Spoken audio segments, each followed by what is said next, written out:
Hi, it's Lou Fogg here again. I'm part of the program support team and I'm here to share a fantastic little post-Easter recipe to share with your mentor child. How often do we end up getting lots and lots of Easter eggs and we just don't know how to eat them all? Well, at least the grandkids might say that, or our friends might say that. So we've found this fantastic little recipe for you to use after the Easter break when you come back to school in term 2. As you can see here, I've got a stack of yummy, yummy little Easter eggs. It's a perfect time of the year to go shopping at the supermarkets post-Easter because you know what? The eggs are cheaper. But you might be one of the lucky ones who got a stash for Easter and you've got no way of eating them all. Well, this is going to be the trick for you. So we're going to make Easter egg bark.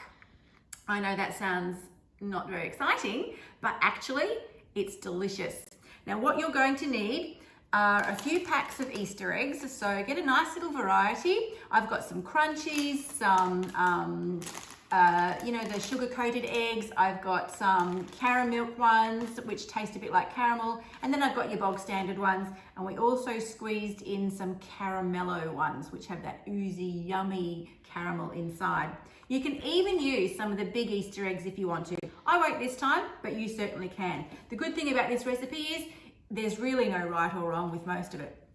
You'll also need some dark chocolate and light chocolate or milk chocolate.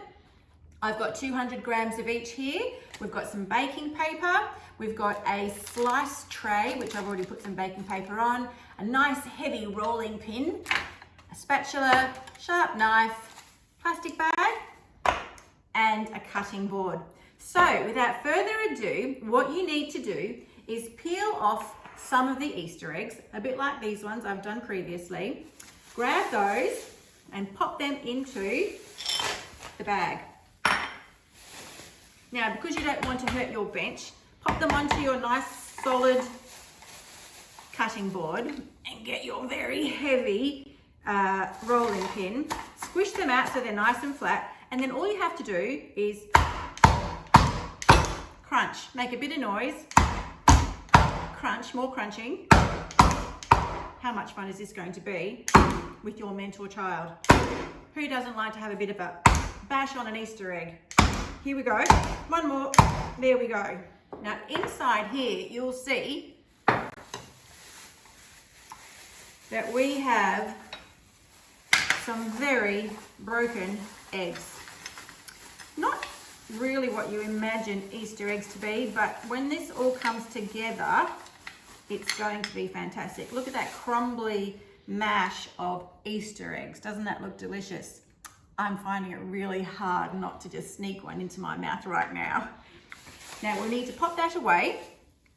We also want to have a couple which are filled with caramel gooey yumminess, but we obviously can't mash or crash those ones, so we need to delicately cut those in half so that the caramel stays in place. Now, I have to admit, I haven't tried this before now, so you're going to be my crash test dummies, and I hope that I get it right. I did have a try at bashing the eggs previously, and that was lots and lots of fun. I've just got 2 here. You can put as many of these as you want. You can see that most of them have a little seam down the side of the egg. That's the bit that you want to cut. So remember to make a bridge with your fingers, hold the egg on both sides, sharp knife coming down, point and slide. And you can see here, oh, yummy, yummy. All of that delicious gooiness inside there. Can you see that gooiness there? So we'll pop that on the top and we'll do one more over here. Oh, there you go, you need a few mussels. And there's one more gooey egg to go on there as well.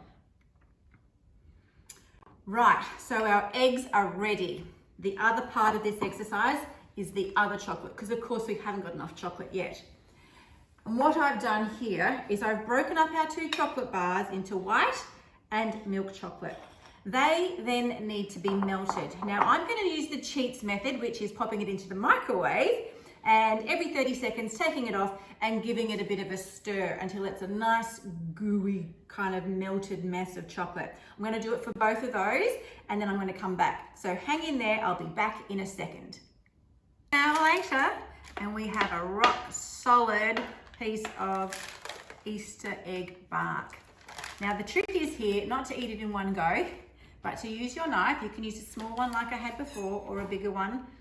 Looks a bit lethal, but sometimes having a bit of power in there to crunch through that chocolate is helpful. You can also just lift it like this and break it like that if you like as well. And you can see how easy it comes off the baking paper. Wow, I cannot tell you how much I'm hanging out to try a little bit of this. But let's just get through here and just cut some pieces up. You don't have to make it a particular pattern. The great thing about this is that you can just be as indelicate as you want because it's bark. And bark never comes off a tree in a particular pattern, as far as I'm aware anyway. So there we go, some crunchy pieces in there, different sizes. I can guarantee that you are going to be the most favourite mentor in the school. Just the smell of the chocolate is going to draw people to you. But you can see here, we've got lots of little pieces. You and your mentor child are going to have so much fun creating this. But the most important thing is that you and your mentor child can sit down with their milk and your cup of tea and a piece of chocolate, beautiful Easter egg chocolate, and have a little bit of morning tea together. I hope you enjoy making this as much as I have, and post Happy Easter.